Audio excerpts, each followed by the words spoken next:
You know that feeling when you realize your entire family has been lying to your face? When the people who are supposed to love you unconditionally treat you like you're nothing? Well, let me tell you about the day I discovered just how little I meant to my own sister and how karma came back to bite her in the most spectacular way possible. My name is Margot Chen, and this is the story of how my sister's wedding became the beginning of her worst nightmare. But here's the twist: I didn't have to do anything.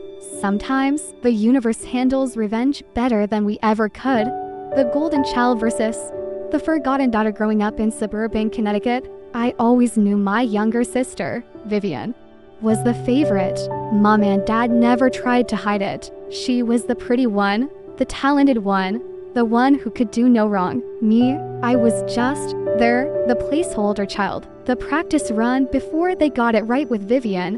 When Vivian got engaged to Bradford Wellington III, yes, that's his actual name, in March 2024, our parents lost their minds with excitement. Bradford came from old money, the kind of wealth that whispers instead of shouts. His family owned half of Martha's Vineyard and had a private box at the Met Opera.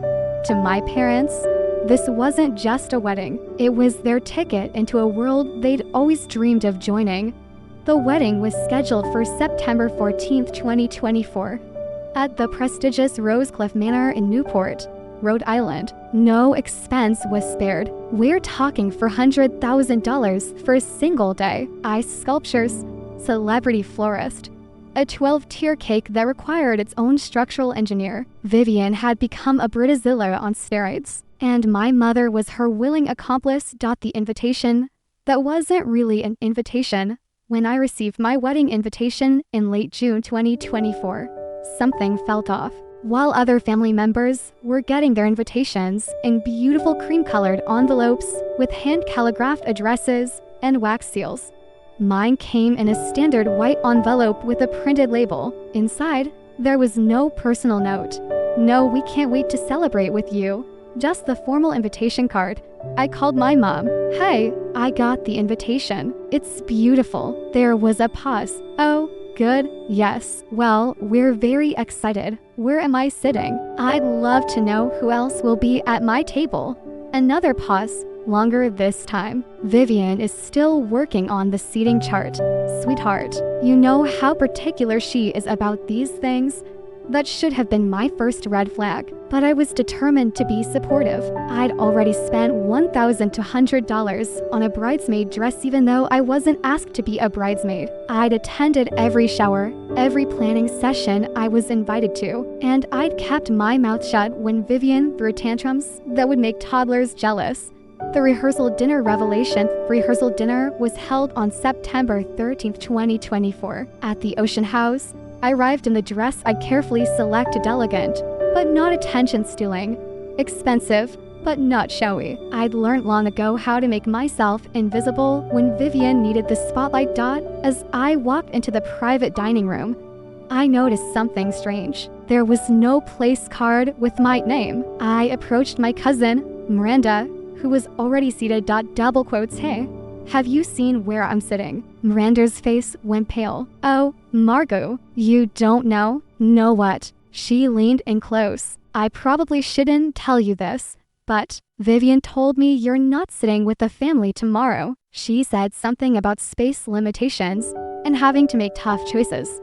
My stomach dropped. What are you talking about? Where am I sitting? I don't know exactly, but I heard her telling Bradford's mother that they had to seat some people at alternative locations to make room for Bradford's business associates.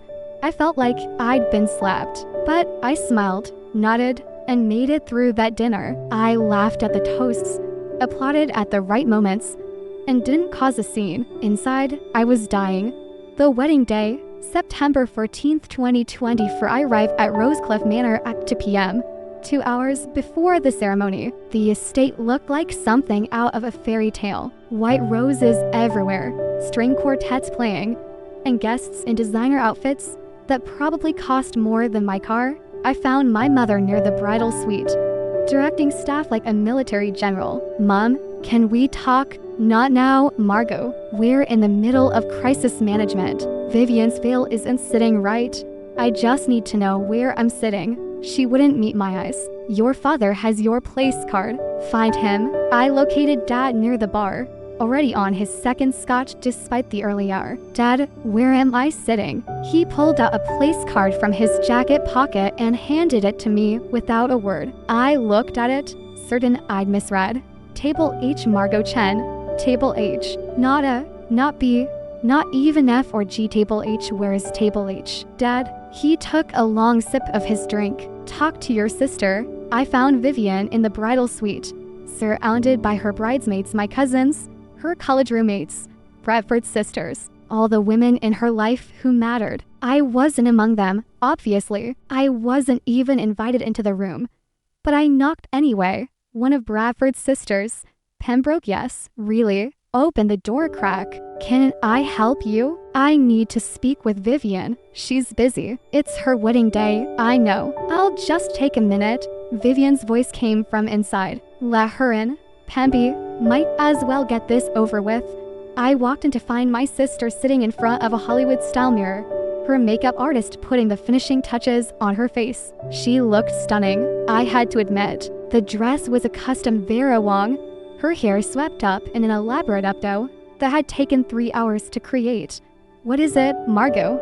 She didn't even look at me. Table H, really? She sighed, as if I was being incredibly tedious. We had limited space. Bradford's family is very large, and he has important business connections here. We had to prioritize. I'm your sister, and you're seated at a perfectly nice table.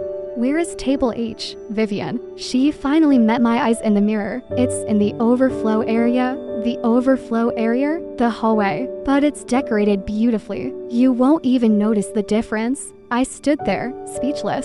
The hallway. My own sister had seated me in a hallway at her wedding. Not even in the main ballroom. A hallway? You've got to be kidding me. Oh, don't be dramatic. It's just a seat. You'll be able to hear everything. And you can come into the ballroom for dancing later. Who else is at Table H? She waved her hand dismissively. Some of Bradford's distant cousins who couldn't be fit into the main room. A few plus ones of his work colleagues. You'll be fine. This is unbelievable. What's unbelievable is that you're making a scene on my wedding day. Her voice turned icy. This day is about me and Bradford, not you. For once in your life, can you not make everything about yourself? I felt tears staining my eyes, but I refused to cry in front of her. You know what? You're right. This is your day. Enjoy it. I walked out of that bridal suite and straight to the ceremony area. I found Table H exactly where she said it would be, in a hallway outside the ballroom, partially obscured by a decorative screen. You could hear the ceremony, but you couldn't see anything. The table was set nicely, sure, but it was next to the kitchen doors. Every time a server rushed through, you got a blast of heat and the smell of catering. Sitting at that table were exactly who Vivian described. Bradford's third cousin twice removed, who showed up in cargo shorts. Two very drunk groomsmen's dates who clearly didn't want to be there, and an elderly man who introduced himself as Bradford's former accountant and then immediately fell asleep. I sat through the ceremony listening to my sister pledge her eternal love while staring at a wall. I heard my parents' emotional speeches during cocktail hour from a hallway, and when dinner was served, I watched servers carry elaborate plates past me to the important guests while I ate the same meal at a card table. That's when I made my decision. The exity stood up in the middle of dinner, picked up my clutch, and walked out. I didn't say goodbye, didn't make a scene. I simply left. I drove back to my hotel in Providence, changed into comfortable clothes, and went to a small Italian restaurant near the waterfront. I ordered a bottle of wine, a massive bowl of pasta, and I sat there alone, processing what had just happened. My phone started ringing around 8 p.m. First my mother, "Where are you? People are asking about you." I declined the call.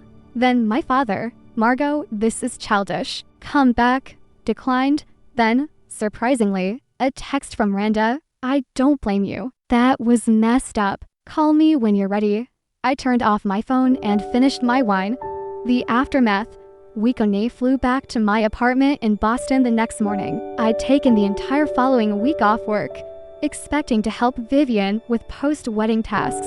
Instead, I spent the week blocking my family's numbers and going to therapy sessions. My therapist, Dr. Patricia Moreno, listened to the whole story and then said something that stuck with me. Sometimes walking away is the most powerful thing you can do. You didn't retaliate. You didn't cause a scene. You simply refused to accept treatment that was beneath your dignity. That takes strength. Meanwhile, my phone was exploding with messages. My mother left 17 voicemails ranging from angry to pleading. My father sent emails with subject lines like family emergency and call immediately. Even Vivian texted, though her message was predictably self-centered. Your little stunt embarrassed me in front of Bradford's family. I hope you're happy. I didn't respond to any of them. The first crack. October 2020. For about 3 weeks after the wedding, I received a call from a number I didn't recognize. Against my better judgment, I answered, "Margot, this is Pembroke Wellington, Bradford's sister. We met at the wedding. I remember. Listen, I wanted to apologize. I didn't know you were Vivian's sister when I saw you at that table. I thought you were just a random guest. When I found out later, I was horrified. That was completely inappropriate. And I'm sorry I was rude to you at the bridal suite. I was stunned. Thank you. That means a lot. There's something else I think you should know. Things aren't going well with Vivian and Bradford." "What do you mean?" "Bradford's mother, Constance, was appalled by how Vivian treated you. She's old school. Family is everything to her. When she found out Vivian seated her own sister in a hallway, she lost it. There's been tension ever since. I'm sorry to hear that. Don't be. Vivian is not who we thought she was. The mask is slipping." We talked for another 20 minutes. Pembroke told me that Vivian had been making demands on the Wellington family, expecting Bradford's trust fund to pay for a new house, insisting they needed a yacht, throwing fits when Bradford's mother suggested they start small. The fairy tale was already showing cracks. The scandal. November 2020. On November 8, 2024, my phone rang at 6:00 a.m. It was Miranda, and she sounded frantic.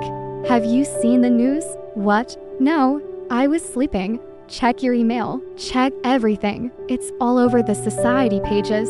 I grabbed my laptop and Googled Bradford's name. The headlines hit me like a freight train.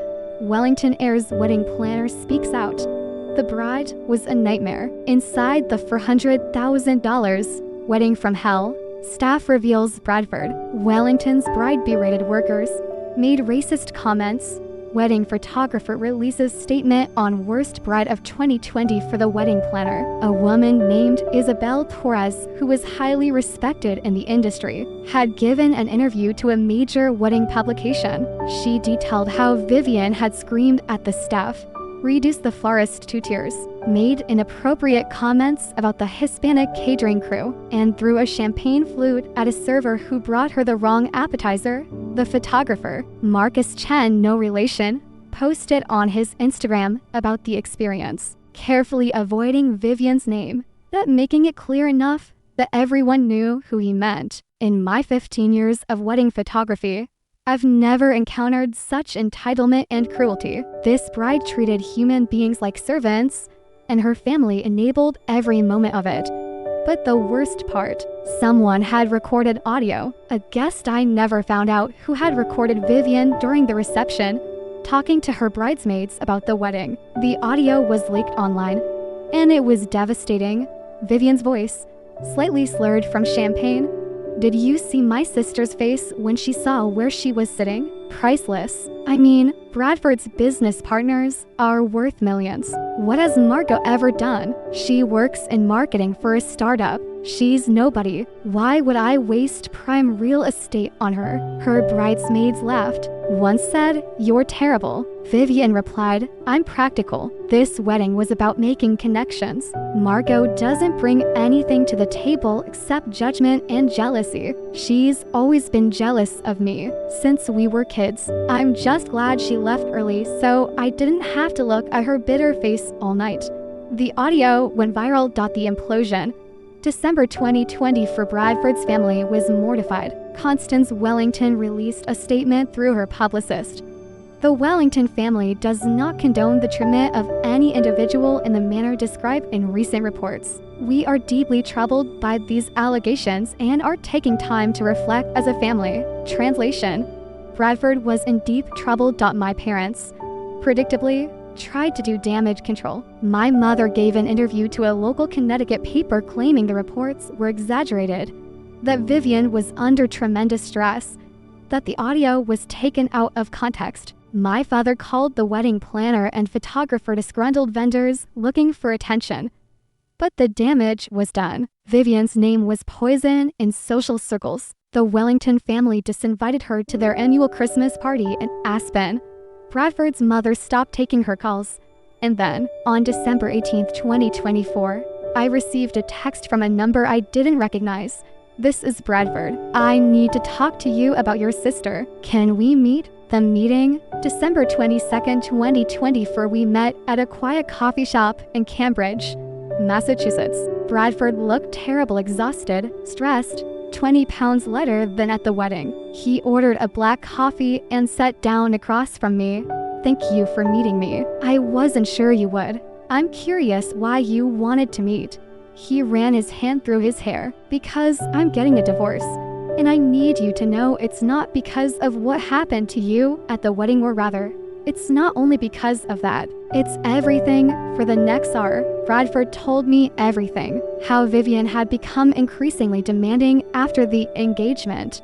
How she'd run up $80,000 in credit card debt buying designer clothes and jewelry. How she'd lied to him about her own finances, claiming she had savings when she was actually deeply in debt. How she'd been cruel to his younger sister, who had special needs. How she'd thrown tantrums when she didn't get her way. The wedding was the final straw for my mother, Bradford said, when she found out what Vivian did to you. And then the recordings came out. Mom told me she'd never accept Vivian into the family. She said, a woman who treats her own sister like that will eventually treat you the same way. Your mother sounds wise. She is. And she was right. Last week, I found out Vivian has been lying about where she's been going. She told me she was taking yoga classes. She was actually meeting with a lawyer to find out how much she could get in a divorce settlement. I nearly spit out my coffee. You've been married 3 months. I know. She was already planning her exit strategy, making sure she'd get as much as possible. My lawyer found emails between her and her attorney discussing Connecticut divorce law and how to maximize alimony. Oh my God. So I beat her to it. I filed for divorce 3 days ago. And Margot, I need to ask you something. He leaned forward. Will you testify if this goes to court? About the wedding? About how she treated you? About the pattern of behavior? Bradford, I don't want to be involved. I know I'm asking a lot, but my lawyer says your testimony could be crucial in proving that Vivian entered this marriage under false pretenses. She presented herself as one person and revealed herself to be someone else entirely. The wedding was part of that pattern. She was willing to humiliate her own family to impress mine. That shows character, or lack of it. I thought about it. Let me talk to my lawyer. The trial, February-March 2025. The divorce proceedings were brutal and very public. Bradford's legal team was expensive and ruthless. They subpoenaed the wedding planner, the photographer, multiple guests. They presented evidence of Vivian's spending, her debts, her lies. And yes, I testified. On February 28, 2025, I sat in a courtroom in Connecticut and told the truth. I described the wedding, the seating arrangement, the conversation in the bridal suite. I presented text messages where Vivian had mocked me to her friends. I played the role I never wanted, the sister who confirmed that yes, Vivian was exactly as terrible as everyone now believed. Vivian's lawyer tried to paint me as bitter and jealous, as someone with an axe to grind. But the evidence was overwhelming. The audio recordings, the vendor testimonies, Bradford's family's statements said all painted the same picture. On March 15, 2025, the judge granted Bradford the divorce and denied Vivian's requests for alimony. The judge stated, "The evidence clearly demonstrates that Ms. Chen entered into this marriage with false representations about her character and intentions. The reckoning, mid-July 2025. Vivian, unable to afford her apartment on her salary alone and without Bradford's money, had to move back in with our parents. According to Miranda, who remained my only family contact, Vivian was miserable. She'd lost all her friends, her social standing, and her meal ticket. My parents, meanwhile, were dealing with their own consequences. Their friends in Connecticut society had distanced themselves after the scandal. Mom's garden club forgot to invite her to the spring gala. Dad's golf buddies stopped returning his calls. In June 2025, I received an email from Vivian. The subject line read, "I'm sorry." The email was long, rambling, full of excuses and justifications, but buried in the middle was something that might have been genuine remorse. "I know I can never undo what I did to you. I was so caught up in trying to be someone I thought Bradford and his family wanted me to be that I forgot who I actually was, or maybe I revealed who I really was all along. I treated you terribly, not just at the wedding, but for our entire lives.